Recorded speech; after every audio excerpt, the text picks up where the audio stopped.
네, 앞서 말씀드린 대로 이준석 전 국민의힘 대표 인터뷰 진행하도록 하겠습니다. 전화로 연결됐습니다. 안녕하세요. 네, 안녕하세요. 네, 스튜디오로 오시는 줄 알았더니. 오늘 일정이 좀 꼬였습니다. 네네. 자, 먼저 KBS 예. 더 라이브도 그렇고 최강 시사도 그렇고 굉장히 많이 출연은 하셨는데 예. 아예 뭐 프로그램 진행자가 당일날 하차되거나 폐지 뭐 이렇게 되고 있어요. 지금 KBS 이 사태 어떻게 보고 계세요? 저는 공영방송이라는 것에 대해 가지고 정치권이 계속 이렇게 인사권을 행사하고 하는 것 자체가 좀 문제가 아닌가라 생각하고요. 그에 따라 가지고 또 사장이 새로 취임했다 해가지고 어쨌든 방송이라는 것도 고객이 있는 것인데 네. 그런 충성 고객이 많은 어떤 프로그램들을 일거에 폐지하는 것이 과연 그럼 KBS 사장으로서 경영적으로 옳은 판단인가에 대해서도 생각해봐야 되지 않을까 하는 생각합니다. 결국엔 네. KBS를 살리기 위해서 온 건지 아니면은 손보러 온 건지 사람들이 궁금해하는데 이 경영적 판단이 만약에 나중에 잘못된 것으로 드러나게 되면은 손보러 왔다는 생각을 하는 사람들이 많아지겠죠. 네. 자, 그러면은 본격적으로 신당 얘기부터 해볼까요? 오늘 몇 %입니까? 하루에 1%씩 신당 창당 가능성이 높아진다는데 오늘 현재 몇 %? 한 60% 된 것 같습니다. 59, 60 정도 된 것 같습니다. 예. 자, 그런데 예. 이 대구 경북 지역에서 영남 지역에서 소위 예. 이준석 신당의 파괴력이 어느 정도 될 거냐와 관련해서 홍준표 대구시장은 굉장히 평가절하를 했어요. 영향 없다. 뭐 대구시장이니까 어느 정도 대구 분위기를 파악해서 하신 말씀일 거다 이렇게 생각하지만요. 네. 그러니까 어려우니까 하려고 하는 겁니다. 그게 그렇게 쉬운 거였으면 이게 뭐 대단한 얘기거리나 되겠습니까? 좀 어렵기 때문에 도전하려고 하는 것이고 사실 제가 뭐 당대표까지 하면서 매번 우리 당은 의원 구조가 영남 중심으로 되어 있기 때문에 네. 보수 정당에서 항상 영남의 가장 오른쪽의 의견 정도를 반영해서 정치에 임하다 보니까 정치가 좀 잘못되는 것 같아가지고 문제의식을 가지고 고쳐보겠다 이런 얘기를 하는 겁니다. 네. 자, 그러면 지난번에도 뭐 자민련 이야기를 한번 하셨던 걸로 기억을 하는데 지금 이준석 신당은 자민련 대구 경북에서 돌풍을 일으켰던 소위 자유민주연합 김종필의 자민련 요 모델을 일단 영남에서는 시도를 하는 겁니까? 모델이라고 하기에는 전혀 놓인 상황은 다르겠죠. 하지만 네. 대구 경북이 한 27년 전에 다른 선택을 해본 적이 있다는 사례를 들기 위해서 그런 얘기를 한 거고요. 네. 사실 자민련이라고 하는 거는 어쩌면 한나라당보다 신한국당보다 더 오른쪽에 있는 것으로 평가되게 했던 당인 만큼 네. 지금 하는 시도는 그때와 이념적으로나 아니면 지형적으로는 다를 것이다 이런 생각을 하고요. 네. 대구에 지금 60대, 70대가 되신 분들에게 얘기를 하는 겁니다. 과거에 그분들이 27년 전에, 그러니까 30대일 때 아니면 20대일 때 그런 선택을 해본 적이 있으시다는 거. 네. 전혀 생소한 판단이 아니라는 걸 알려드리고 싶었습니다. 일단 대구 그런 이야기를 하시는 것도 보니까 대구 경북이 그렇게 녹록한 지역은 아니다. 어려운 과제니까 도전한다. 그건 아마 저는 청취자분들도 다 동의하실 거라고 생각하는 게요. 네. 대구라는 곳에 지금까지 도전해가지고 그런 어떤 비국민의힘, 비새누리당으로 당선돼 본 이력을 가지고 있는 분들이 뭐 우리가 이름을 대자면 김부겸 의원님 같은 분밖에 기억이 안 나지 않습니까? 네. 그 정도로 엄청난 체급을 가진 분들도 그리고 대구 출신이시고 도전해도 쉽게 넘기 힘든 벽이다라는 걸 인지하고 있는 겁니다. 네. 자, 그런데 지금 이준석 전 대표의 이런 행보, 신당 창당과 관련해서도 야 창준이까지는 혹시 갈 수 있을지 몰라도 진짜로 독자 창당해서 총선에 임하겠느냐. 창준이 정도까지는 내년 초에 갔다가 결과적으로는 국민의힘과 다시 연합전선을 펼치는 방식으로 다시 유턴하거나 하는 거 아니냐. 이 의구심이 계속 존재합니다. 이 부분에 대해서는. 아니, 그전에는 뭐 창당을 한다 한들 뭐 지지율이 뭐 3% 나올 것이다, 4% 나올 것이다부터 많은 의구심이 이제 존재했죠. 네. 지금은 또 그런 상황은 벗어나가지고 실질적인 가능성을 따지는 것 같고. 네. 저는 뭐 계속 그런 어떤 호사가들의 말은 있겠지만은 제 입장에서 그러면 그렇게 했을 때 이렇게 뭐 들었다 놨다 하면서 나중에 가서 접었을 때 저한테 실익이 뭐가 있는지를 봤을 때는요. 오히려 저는 가벼운 사람이 돼버리는 거거든요. 아니 근데 이기인 경기도의원이 말씀하셨던 거 부인을 하셨던데 공천권 일부 내지는 전권을 준 뭐 비대위원장 이런 얘기도 있단 말이죠. 그런 식으로 타협할 수 있는 거 아니냐. 이준석계 공천권을 보장받으면서 연합정치라고 해야 되나? 다시 국민의힘 소속이 되는 것. 아니 우리 신장식 변호사도 법조인이시지만은 예. 지금 대통령께서 계속 지적받는 게 결국 오류를 인정할 수 없는 어떤 직업군의 특성을 보여주고 계신 건데 거기에 저를 왜 갖다 끌어다 대십니까? 아니, 저는 법조인이다 검사 출신은 보니까 아닙니다. 아니 그러니까요. 근데 법조인 네. 아실 거 아닙니까? 근데 여기서 그 상황에서 그런 판단을 하신다는 것 자체가 예. 저는 불가능하다는 걸 국민 대부분이 알고 있을 겁니다. 그게 어떻게 타협이겠습니까? 사실상 과오를 시인하고 잘못됐다는 걸 인정하는 것일 텐데. 네네. 저는 그래서 그런 일이 발생하지 않을 거라는 거의 확신을 가지고 지금 제 단계별로 이제 움직이고 있는 겁니다. 그럴 리가 없다. 근데 만약 그런다면 그때 고민해 보겠지만은 저는 네. 지금 와서 뭐 가정을 하거나 제가 조건을 거거나 아니면은 그런 얘기를 한 적이 한 번도 없고요. 저는 차근차근 이제 12월 말을 향해 가지고 일정대로 갈 겁니다.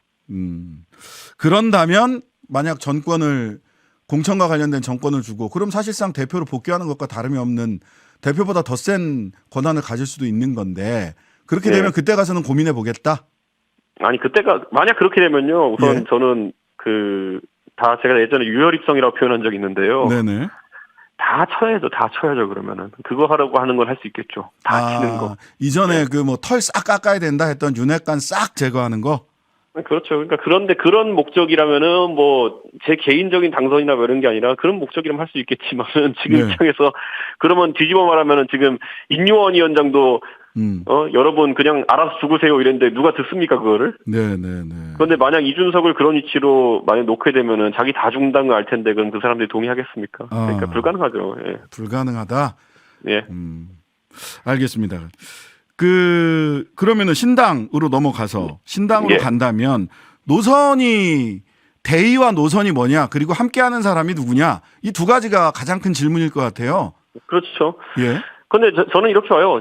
신당이라는 거는 우선 지향점도 중요하고요. 근데 현실적으로 이것이 어느 정도의 성과를 낼 것이냐를 많은 사람들이 눈치 보고 있다 생각을 해요. 네. 지금 상황에서는. 네. 그렇기 때문에 뭐 지향점이라고 하는 거는 저희가 지난번에 언론에 다수 언급했듯이 과거 저희가 바른정당이나 새로운 보수당 시도했을 때보다는 이념적인 스펙트럼 좀 넓게 가져가려 한다.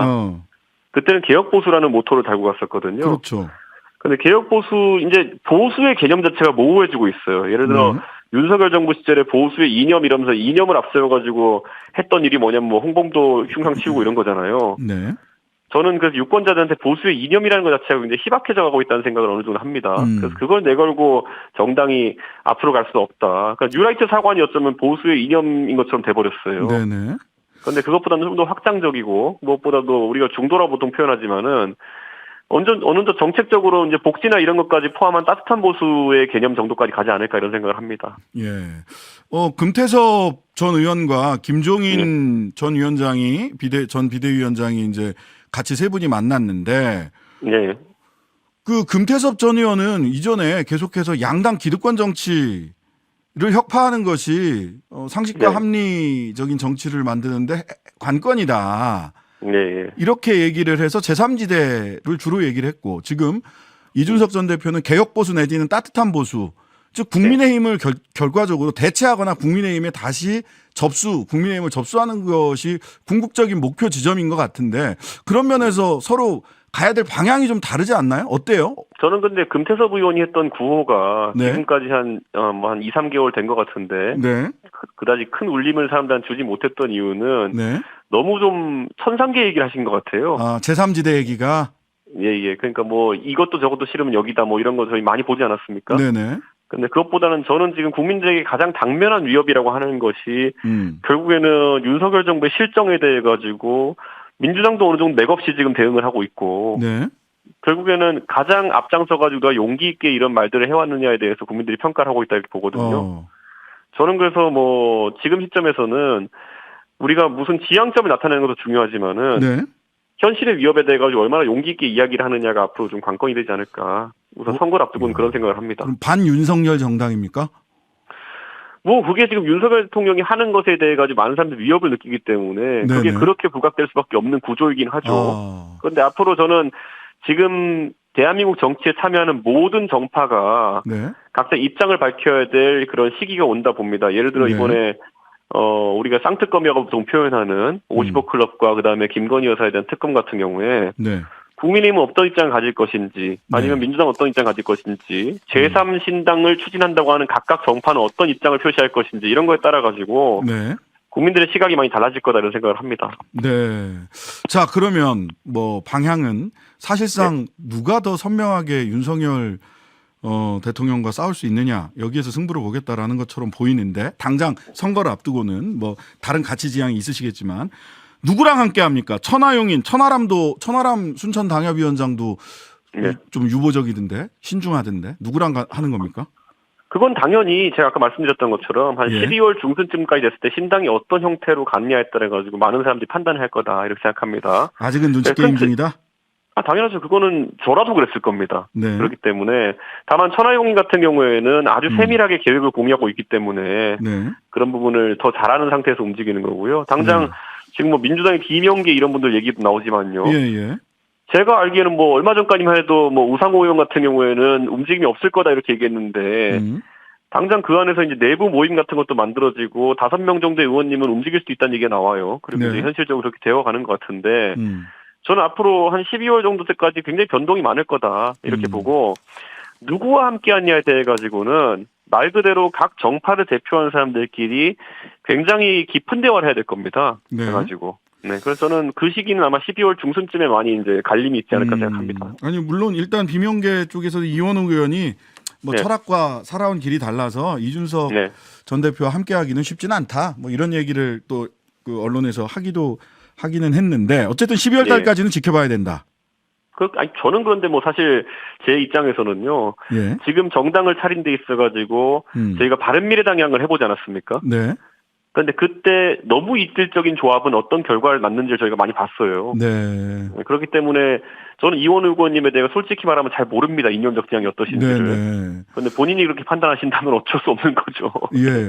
그리고 뭐 유호정 의원이나 금태섭 의원 젠더 이슈에 대해서 굉장히 뭐랄까 그 이준석 전 대표와는 상당히 거리가 먼데 뭐 그거는 이번 선거를 준비하면서 같은 정당을 하는데 큰 문제는 안 돼요? 아니요, 저는 굉장히 중요하게 생각합니다. 그래서 제가 금태섭 의원도 그렇고 유호정 장혜영 의원도 그렇고 만약에 같이 하게 된다면은 그런 문제에 대해 가지고 정확한 입장을 밝혀야 되는 거겠죠. 예를 들어 누군가 저는 간증을 해야 되네. 저는 항상 이런 생각을 해요. 저는 예를 들어 제가 정책을 얘기할 때 제가 주로 정책적으로 다뤘던 게 여성 할당제나 남성 할당제 이런 거에 대한 얘기 많이 다뤘었고요. 저는 그런데 다만 페미니즘을 다루는 분들 중에서도 구호에 매몰된 분들은 제가 대화할 때 굉장히 어려움을 느꼈어요. 예를 들어 여자라서 당했다 뭐 이런 구호들 아니면 남성은 잠재적 가해자다 뭐 이런 주장하시는 분들 이런 구호에 가까운 것들은 솔직히 말하면 정쟁을 부추기는 그런 내용들이 되는 것이고요. 아까 말했던 정책에 대한 토론이라는 건 찬반이 있을 수가 있어요. 이게 옳냐 그르냐에 대해서는 그건 충분히 토론해 볼 수 있는 주제다 이렇게 보거든요. 근데 지금 그 언급하신 분들 중에는 구호에 매몰된 분도 있는 것 같고요. 정책적으로 대화가 가능한 분도 있을 것 같아가지고 얘기를 해봐야 될 겁니다. 그거는. 자, 이준석 신당, 조국 신당 막으려면 병립형으로 가는 게 좋겠다라고 해서 국민의힘과 민주당 일부에서도 선거제도를 그 비례대표 선거제도로 병립형으로 가려고 하는 움직임이 있다. 언론에서 많이 나오고 있습니다. 이거 어떻게 될 것 같아요? 저는 선거제도는 아무렴 어떻나라는 생각을 합니다. 그게 사실 병립형과 연동형에 따라 가지고 비례대표 의석수가 좀 차이 날 수 있다라는 거지만은 지난번에 저희가 경험해본 바로는 각 당이 위성정당도 만들고 할 거 다 해서 결국 비슷해졌잖아요. 저는 그 과정에서 양당이 체면을 구기긴 했지만은 저는 선거제도가 신당의 성패에 대해서 아주 큰 영향을 주진 않을 것이다. 저는 그런 생각을 합니다. 일단 그렇다. 어떻게 돼도 상관없다? 전 그렇게 생각합니다. 별로 양당이 무슨 뭐 지금 개혁의 방향성을 놓고 서로 이렇게 대화하겠다는 것도 아닌 것 같고 각자 이해타산을 따질 텐데 뭐 그렇게 기대하는 바도 별로 없습니다. 자, 국민의힘의 변화 가능성이 이준석 신당을 새로 만드는 데 있어서 여러 가지 중요한 조건이 될 텐데 자, 오늘 뭐 그 혁신위를 조기 해체를 하냐 안 하냐 이걸 가지고 인요한 혁신위원장 또 김경진 혁신위원 또 뭐 급발진하지 마라 김기현 대표 뭐 등등등 이렇게 갈등들이 있습니다. 이 인요한 혁신이 이거 언제까지 갈 수 있을까요? 저는 지금 언뜻 보면은 김기현 대표와 그다음에 인요한 혁신위원장 간의 갈등이 있는 것처럼 보이지만 네. 우리가 잘 알고 있는 건 뭐냐면 인요한 위원장이 본인이 비판하지 않겠다고 밝힌 두 명의 인물이 있습니다. 네. 첫째는 윤석열 대통령이고 네.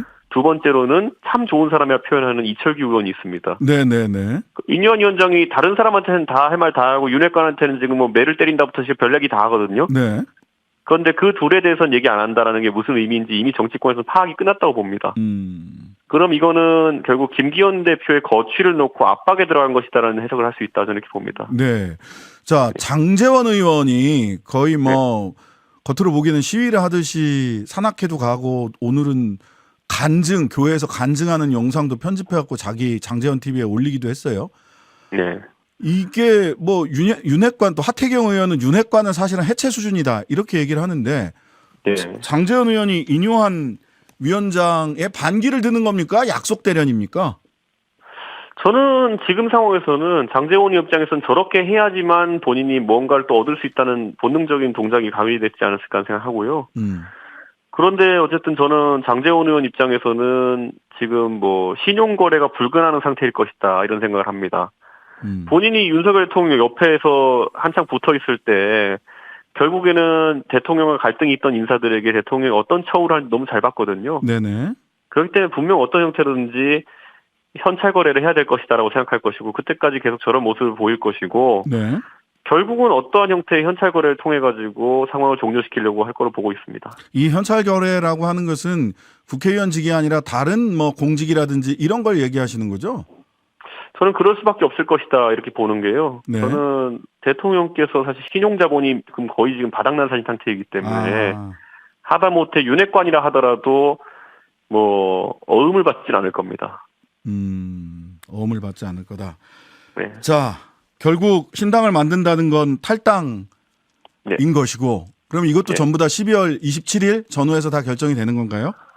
그때 제가 최종 결심을 할 테니까요. 네, 예. 그때까지 지켜봐야겠죠. 자, 총선은 별도로 간다고 하더라도 총선 후에 합당 내지는 복당 생각해 보셨나요? 저는 지금 시점에서 뭐 지금 신당을 하고 이럴 걸 계획하는 와중에 거기까지 지향점이 가지 않고요. 네. 제가 오히려 이걸 말씀드리면 저랑 비명계 분들이랑 혹시 얘기할 때가 있다 그러면은 네. 제가 오히려 그분들한테 물어봅니다. 혹시 민주당으로의 그런 복당 이런 거 염두에 두냐고. 왜냐 저는 그런 생각이 없기 때문에. 예. 알겠습니다. 지금까지 예. 이준석 전 국민의힘 대표였습니다. 감사합니다. 예. 하루 종일 기다려지는 진짜 시사. 평일 저녁 6시 5분 신장식의 뉴스 하이킥.